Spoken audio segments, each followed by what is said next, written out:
জুলাই সনদ কিভাবে বাস্তবায়ন হবে সে বিষয়ে নিশ্চিত হওয়ার পরেই তাতে স্বাক্ষর করবেন এনসিপি, এমনটা বলেছেন এনসিপির আহ্বায়ক নাহিদ ইসলাম। আজ সন্ধ্যা 6টায় প্রধান উপদেষ্টার সাথে যমুনায় বৈঠক শেষে সাংবাদিকদের এ কথা জানান তিনি।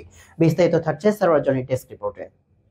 জুলাই সনদ বাস্তবায়ন কিভাবে হবে সে সম্পর্কে নিশ্চয়তা পাওয়ার পর জাতীয় নাগরিক পার্টি এনসিপি সনদে স্বাক্ষর করবে বলে জানিয়েছেন দলটির আহ্বায়ক নাহিদ ইসলাম। তিনি বলেন, এক্ষেত্রে জুলাই সনদ নিয়ে আমরা একটি সাংবিধানিক আদেশের কথা বলেছি, যে আদেশটা ডক্টর মোহাম্মদ ইউনূস সরকার প্রধান হিসাবে উনি জারি করবেন।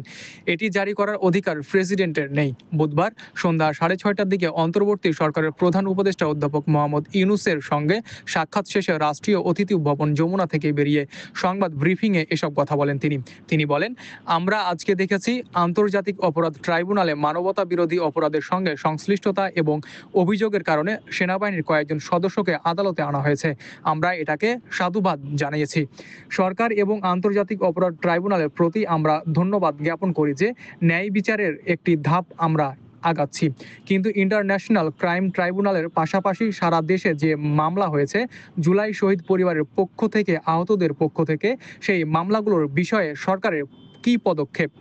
আমরা দেখতে পাচ্ছি পত্রিকায় আসছে আসামিরা জামিনে ছাড়া পাচ্ছেন এবং তারা শহীদ পরিবার এবং আহতদের হুমকি দিচ্ছেন। সেই জায়গায় শহীদ পরিবার ও আহতদের নিরাপত্তা এবং বিচারের একটা রোডম্যাপ আমরা চেয়েছি। নির্বাচনের আগে যাতে বিচারের একটা রোডম্যাপ প্রকাশ করা হয়। প্রায় ৮ শতাধিক মামলা হয়েছে। এই মামলাগুলোর এখন অবস্থা কি এবং সেগুলো কিভাবে পরিচালিত হবে, কতদিনের মধ্যে কোন প্রক্রিয়ায় সেটা সম্পূর্ণ হবে। জুলাই সনদ প্রসঙ্গে আজকের বৈঠকে আলোচনা সম্পর্কে নাহিদ বলেন, যেহেতু জুলাই সনদ স্বাক্ষর অনুষ্ঠানে আয়োজিত হয়েছে এবং জাতীয় নাগরিক পার্টি সেখানে অংশগ্রহণ করেনি, ফলে আমরা আমাদের অবস্থান সরকারের কাছে তুলে ধরেছি।